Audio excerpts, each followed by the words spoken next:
국민이 원하는 대로 현역 교체 비율을 50% 이상 바꾸는구나. 뭐든지 앵간히 해야 된다. 민주당의 전략 실패라는 생각이 들어요. 악은 반드시 물리쳐야 된다. 자, 그러면 이제 이렇게 싸우는 것이 유리할까 아닐까 하는 거 한번 생각해 보죠. 앞부분에서 말씀하셨을 때 거의 뭐 그 방향성은 우리가 짐작은 했습니다만 정리 차원에서 한번 해보겠습니다. 먼저 차재원 교수님 말씀을 쭉 들어봤을 때 그래도 분열은 필패 아니냐, 합쳐서 같이 가야 되는 거 아니냐, 그런 점에서 지금 이렇게 친명, 비명, 친문, 반문 이렇게 나눠서 하는 것은 바람직하지 않다, 위험하다, 그런 의견이신 것 같은데 맞습니까? 예, 맞습니다. 저는 뭐 사실 윤석열 정권 이번 총선에서 심판돼야 된다고 생각하는 사람이고요. 저는 뭐 줄곧 방송에서 그 이야기 계속 해왔고, 그런 측면에서 정말 안타깝고 정말 그렇다는 거죠. 예를 들면 저는 임종석 전 비서실장 앞서도 말씀드렸지만 중성동갑 그 본인이 가겠다고 했을 때 저 상당히 비판적인 생각을 갖고 있었던 사람인데 왜 감 임종석 전 실장의 문제가 이렇게까지 커졌느냐. 저는 일종의 민주당의 전략 실패라는 생각이 들어요. 사실 임종석 전 실장 같은 경우는요, 제가 봤을 때 상당히 정치적 상징성이 있잖아요. 예를 들면 586은 뭐 정치적 자장이라는 이야기도 있고 또 친문의 또 핵심이라는 이야기도 있습니다만 어쨌든 지난 정권에 대한 정권 그러니까 교체에 대한 책임이 크면 클수록 좀 더 저는 중차대한 정치적 임무를 맡겼으면 어땠을까. 예를 들면 당신 같은 사람이 예를 들면 윤석열 정권 심판에 선봉량이 좀 되다오 그런 식으로 해서 예를 들면 대표적인 지금 뭐 이거 그 용산 대통령실인 용산 같은데 당신 나가서 좀 한번 부딪혀 주라. 그래서 이렇게 해서 윤석열 정권 심판하는데 당신만한 적임자가 없다고 만약에 그렇게 해서 아예 이 윤석열 정권의 선봉자로 만약에 임종석 전 실장을 그렇게 딱 규정짓고 이야기를 했더라고 한다면 임 실장이 발을 뺄 수 있었을까요? 저는 못 뺐을 거라고 봅니다. 설사 그렇게 해서 임 전 실장이 만약에 총선에서 승리를 하면 그게 임종석의 승리일까요? 아니면 이재명의 승리일까요? 저는 이재명의 승리가 아니라 그건 민주당의 승리고요. 그건 소위 말해서 윤석열 정권 심판을 원하는 사람들이 모두 다가 참여할 수 있는 하나의 도화선이 된다는 거죠. 그런 부분들이 저는 전략적으로 상당히 조금 생각이 짧지 않았나. 그런 아쉬움을 계속적으로 여러 군데서 제가 이런 이야기를 했습니다. 차 교수님 말씀에 지금 동의를 합니다. 예, 왜 그러냐면 그것은 좀 더 고차원적인 정치적 행동이 있었으면 좋겠다라고 하는 건데, 그런데 전 임종석 실장도 전 비판받아야 마땅하다고 생각을 합니다. 일단 당에서 송파에 출마를 좀 해줬으면 좋겠다라고 하는 요청을 있었던 건 인정하고 있지 않습니까? 그 지역이 민주당이 좀 불리한 지역인데 임종석처럼 상징성 있는 사람이 가서 역할을 해주면 어떻겠느냐라고 했는데 그걸 거절하고 본인이 계속 중구 또 성동과 관련된 이야기만을 고집하고 있지 않습니까? 임종석 실장에 대한 기억, 우리 국민들이 과연 임종석에 대한 기억은 뭘로 할까? 그것은 문재인 대통령이 해외 출장 가 있는 동안에 휴전선 GOP 안에 들어가서 철모 쓰고 까만 선글라스 쓴 그 모습, 이거 말고 기억 못하는 거예요. 여기에 추가로 더 기억하는 것은 어느 날 갑자기 정치 그만두고 통일운동 하겠다라고 페이스북에 올린 거, 정치 이제 안 하겠다라고 선언한 모습들, 이런 거 기억한단 말이죠. 그럼 다시 정치를 하겠다. 그럼 남북화의 역할을 하겠다. 윤석열 정부가 싸우겠다. 자, 좋습니다. 그러면은 본인이 나서서 단 한 번도 지금까지 이기지 못했던 연천 동두천 일대, 바로 남북 간의 갈등이 가장 크고 보수적 세력들이 가장 큰 이 지역 가서 내가 통일을 위해서, 남북화를 위해서 내가 나가겠다라고 하는 역할을 자처했더라면 어땠을까? 그러면 향후 임종석 실장이 통일을 위한 정말 불굴의, 우리 같은 86학번 아닙니까? 저하고 구국의 강철대우 전대업 우리 맨날 이야기하고 의장님 사수하려고 그렇게 나가서 길거리에 누웠던 사람들인데, 의장님 사수하려고 길거리에 나섰던 김준혁이 지금 의장님 비판하게 생겼는데 왜 그러느냐?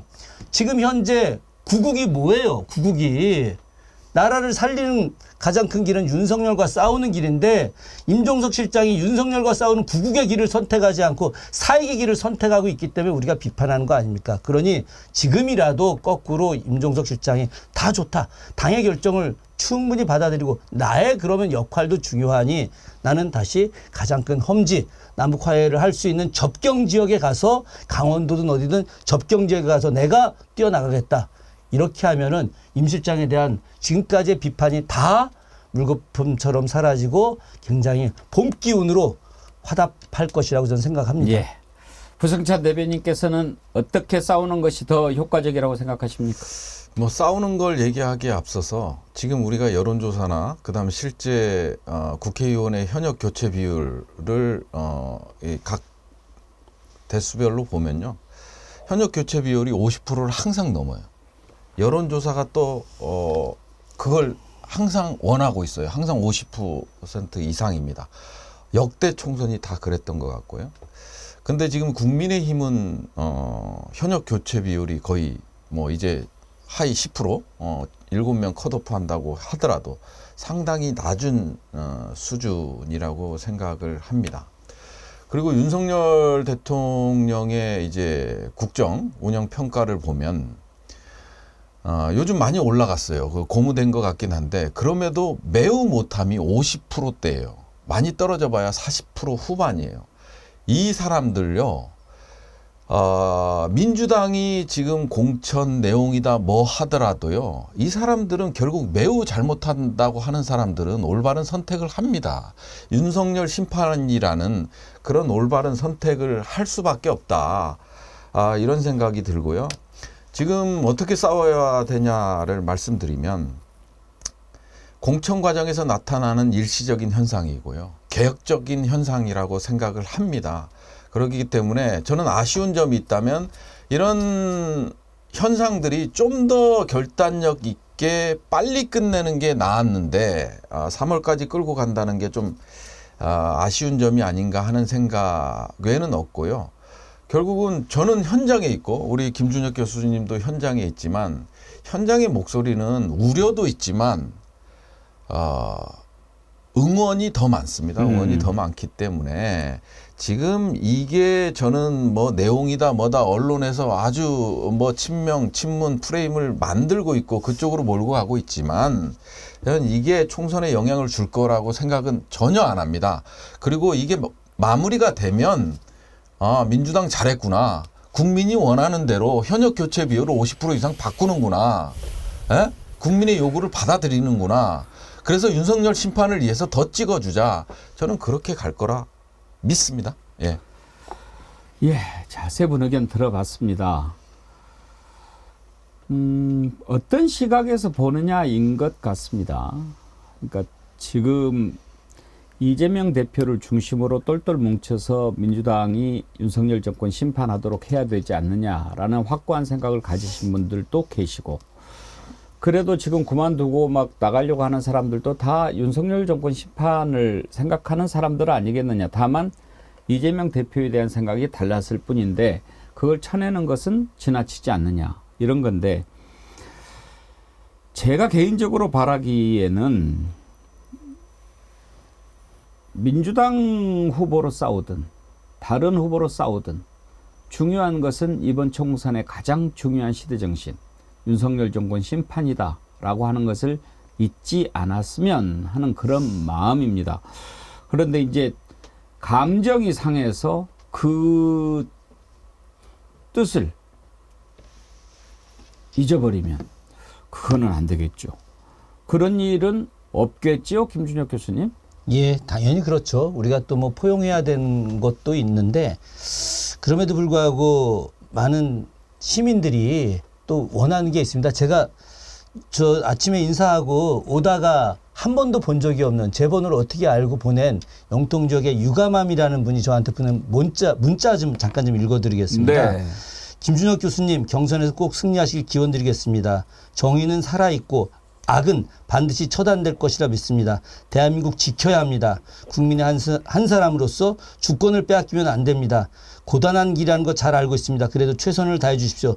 이재명 대표님과 함께 친일 정권 척결에 앞장서 주십시오. 정치가 그런 일 하는 거 아니겠습니까? 국민의 한 사람으로 간곡히 부탁드립니다. 지금 국민들 아주 아이 키우는 평범한 어머니가 어떻게 제 번호를 또 이렇게 찾아가지고 문자를 보내면서 친일 정권 지금 청산해야 되는데 그러면 이재명 대표님과 함께 해야 된다. 악은 반드시 물리쳐야 된다. 이게 소시민들이 원하는 내용들입니다. 그런데 이걸 하기 위해서는 우리가 어떻게 해야 되느냐. 또 물론 기득권을 갖고 있는 당내에 있는 민주당의 중요한 분들도 계시지만 그분들도 조금 내려놓고 또 우리도 조금 더 함께 연대하면서 나갈 때 우리가 반드시 이길 거라고 확신합니다. 예. 하여튼 이제 시끄러운 게 좋으냐, 조용한 게 좋으냐, 어제도 잠깐 그 말씀 드렸는데요. 조용한 것보다는 시끄러운 게 낫습니다. 조용하다라고 하는 것은 살아있지 못하다는 거죠. 왜 조용합니까? 우리가 다 알죠. 국민의힘 왜 조용하게 하는지. 가장 큰 이유는 이번에 아마 살아난 사람들 김건희 여사 찾아가서 고맙다고 100번, 1000번 절해야 될걸요. 어떻게 해서 살아났는지 본인들이 고마워해야죠. 만약에 잘라버렸으면은 반대표, 찬성표 던질까봐 무서워서 그런 거 아닙니까? 우리가 다 압니다.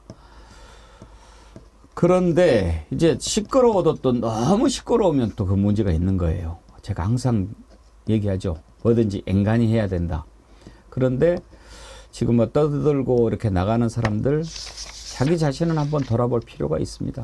자기들은 어떻게 했는지. 그리고 그렇게 반발했을 때 그 반발하는 것이 옳다고 생각하는 사람이 더 많은지 그렇지 않은지 이제 그런 부분들도 평가가 있지 않겠습니까?